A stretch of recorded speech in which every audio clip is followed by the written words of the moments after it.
உறவுகளை நான் உங்கள் ஆர்த்தி ராமச்சந்திரன். எல்லோரும் எப்படி இருக்கீங்க? ஹாப்பியாக ஹெல்த்தியாக சந்தோஷமாக இருப்பீங்கன்னு நினைக்கிறேன். இன்றைக்கி ஒரு மதுரை டே அவுட் vlog தான் பார்க்க போகிறீங்க. இந்த vlog-ஐ உங்கள் வேலையெல்லாம் முடிச்சுட்டு பொறுமையாக உட்காந்து பார்த்து என்ஜாய் பண்ணுங்கள். நான், பாப்பா, ஹஸ்பண்ட் 3 பேரும் சேர்ந்து தான் இன்றைக்கி மதுரைக்கு கிளம்பினோம். ஒரு 5:30 போலவே வீட்டிலேருந்து கிளம்பியாச்சு. நாங்கள் 6 o'clock போல் தான் பாப்பாவையுமே உசுப்பிட்டு டீ குடிக்கிறதுக்காக ஒரு கடைக்கு கூட்டிகிட்டு போயிட்டு அவளுக்கும் பிடிச்ச மாதிரி டீலாம் வாங்கி மேடம் நல்லா குடிச்சு முடிச்சிட்டாங்க. நாங்கள் 2 பேரும் வீட்டிலேயே டீ போட்டு குடிச்சிட்டு வந்தாச்சு. அப்படியே போகிற வழியில் ஒரு 7 o'clock போல் தான் சூரியன் வந்துச்சு. பார்க்குறதுக்கும் ரொம்ப அழகாக இருந்துச்சு. அண்ட் மதுரை போகிற வழியில் இந்த ரோடு உங்களில் யாருக்கெல்லாம் பரிச்சயமான ரோடோ தெரிஞ்சதுன்னா மறக்காமல் கமெண்ட்டில் சொல்லுங்கள்.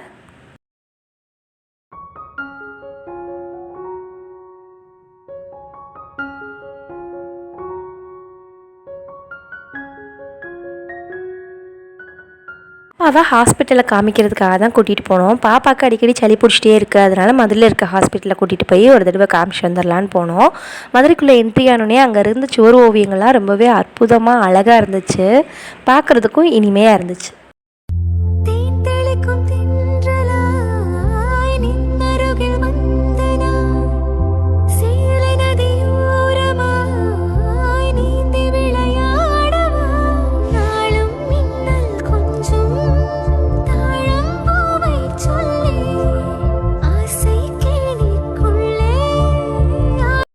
ஒரு 7 o'clock போலவே ஹாஸ்பிட்டல் ரீச் ஆகிட்டோம். அங்கே போனதுமே 9:30க்கு தான் டாக்டர் வருவாங்க. அதனால் நீங்கள் வெளியில் போய் சாப்பிட்டு வரதா இருந்தால் வாங்கன்னு சொல்லிட்டாங்க.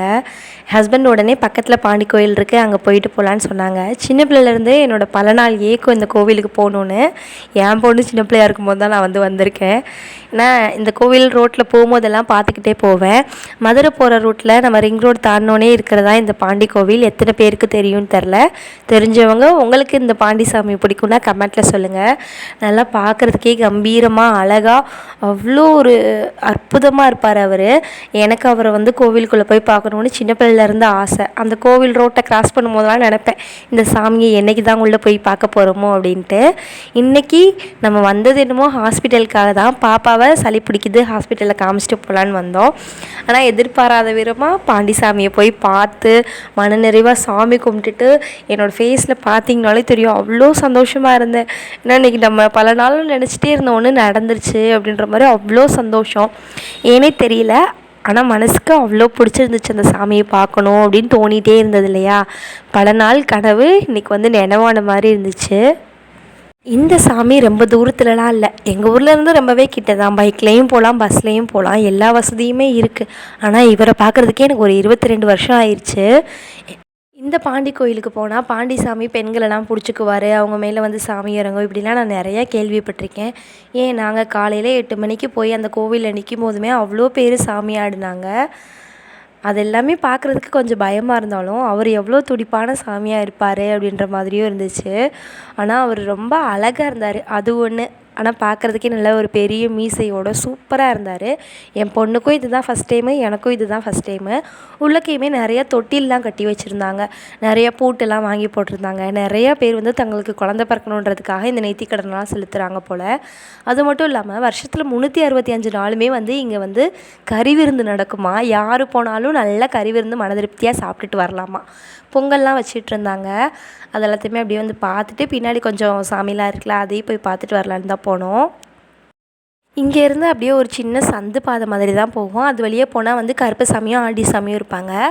அவங்கள பார்க்குறதுக்கு இந்த பக்கம் ஒரு ரோடு போகுது. இங்கே ஒரு நாளைக்குமே எக்கச்சக்கமான ஆடுகளை பலி கொடுத்து சாப்பாடெல்லாம் அன்னதானமாக போட்டுட்ருக்காங்க.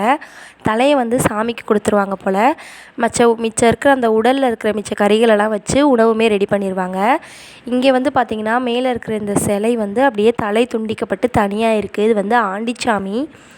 பார்க்குறதுக்குமே அழகாக இருந்துச்சு. எல்லாத்தையுமே மன நிறைவாக சாமி கும்பிட்டு முடிச்சுட்டு பாப்பாவுமே கொஞ்சம் டாய்ஸ்லாம் கேட்டான்னு சொல்லிவிட்டு அவளுக்கு தான் டாய்ஸ் வாங்கிட்டு இருந்தேன். இங்கே இருக்கிற ஜொப்பு சாமான் எனக்கு ரொம்பவே பிடிச்சிருந்துச்சு. என் ஹஸ்பண்ட் கிட்டே எனக்கும் இது வாங்கி தரீங்களான்னு கேட்டேன். ஏற்கனவே பாப்பா வீட்டில் வச்சுருக்காளமா, அதை வச்சு அவள் கூட சேர்ந்து விளையாடுன்னு சொல்லிட்டாரு. சரி, அவர் சொல்கிற பேச்சுக்கே நம்மளும் கேட்போன்னு சொல்லிவிட்டு அப்படி அங்கேருந்து மன நிறைவாக சாமி கும்பிட்டுட்டு நாங்கள் எல்லாருமே கிளம்பிட்டோம்.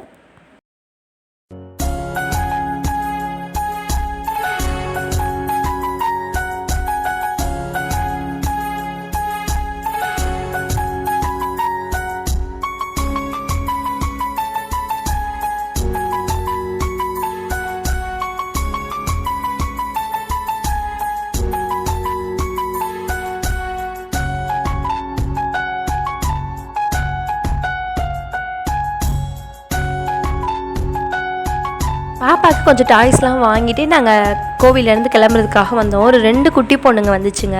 வந்து இந்த மாதிரி இந்த கலரிங் புக் வந்து விற்கிறோன்னு சொல்லிட்டு பேசுச்சுங்க. பேச ஆரம்பித்து அப்படியே நம்மளை வந்து வாங்குகிற மைண்டுக்கு சேஞ்ச் பண்ணி அவ்வளோ டேலண்ட்டாக பேசிச்சுங்க. நீங்கள் வாங்கிக்கோங்க, நீங்கள் ஒரு புக்குவாவது வாங்கிட்டு தான் போகணும் அப்படின்ற மாதிரி ரொம்ப ஏதோ அதுங்க தான் ஆர்ட்ரு போடுற மாதிரி பேசுச்சுங்க. அப்போ நான் யோசித்தேன், நம்மலாம் இந்த வயசில் என்ன பண்ணிகிட்டு இருந்திருப்போமோ, இந்த பொண்ணுங்க இப்போவே இவ்வளோ டேலண்ட்டாக இந்த புக்ஸ் எல்லாம் விற்கிதுங்க அப்படின்னு சொல்லிட்டு. நாங்கள் போயிருந்தது ஃப்ரைடே, அதனால் செம்ம கூட்டமாக இருந்துச்சு. இந்த போர்டு பார்க்குறதுக்கே எனக்கு ரொம்ப பிடிக்கும். அப்படியே மன நிறைவாக சாமியெலாம் கும்பிட்டு முடிச்சுட்டு திரும்பி ஹாஸ்பிட்டல் வந்துவிட்டோம். வந்தோடனே ஹாஸ்பிட்டல் கேன்டீனில் தான் வந்து மார்னிங் சாப்பிட்டுக்கலான்னு சொல்லிட்டு பாப்பாவுக்கும் எனக்கும் ஆளுக்கு ஒவ்வொரு செட்டு பூரி வந்து ஆர்ட்ரு போட்டிருந்தோம். அதுவுமே வந்தோடனே சாப்பிட்டுட்டு இருந்தோம். ஹஸ்பண்ட் எதுவும் வேணான்னு சொல்லிட்டாங்க. ஆனால் பாப்பா விடவே இல்லை. பாப்பா ஒரு பூரி தான் சாப்பிடுவேன், நீங்கள் தான் இன்னொன்று சாப்பிடணும்னு சொல்லிட்டு ஹஸ்பண்ட் கூட ஆர்கியூமெண்ட் பண்ணி சாப்பிட வச்சா. அதுக்கப்புறம் ஹாஸ்பிட்டல் வாசலே இந்த கோவில் இருந்துச்சு. அங்கே போயிட்டு 90 குங்குமம்லாம் எடுத்துகிட்டு வந்து எங்கள் 2 பேருக்குமே வச்சு விட்டா. அவளுமே போயிட்டு நான் பிள்ளையார்கிட்ட பூ வாங்கிட்டு வரேம்மா அப்படின்னு சொல்லிட்டு ரொம்ப ஹாப்பியாக ஜாலியாக சாமி கும்பிட்டுட்டு இருந்தா.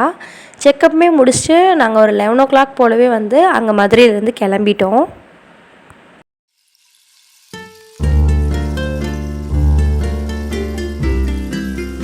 வர்ற வழியில் இந்த இடம் ரொம்பவே அழகாக இருந்துச்சு. நல்ல ஒரு மரத்தோட நிழலில் நிறையா தென்னை மரம், வயல்வெளின்னு பார்க்குறதுக்கு அழகாக இருந்துச்சு.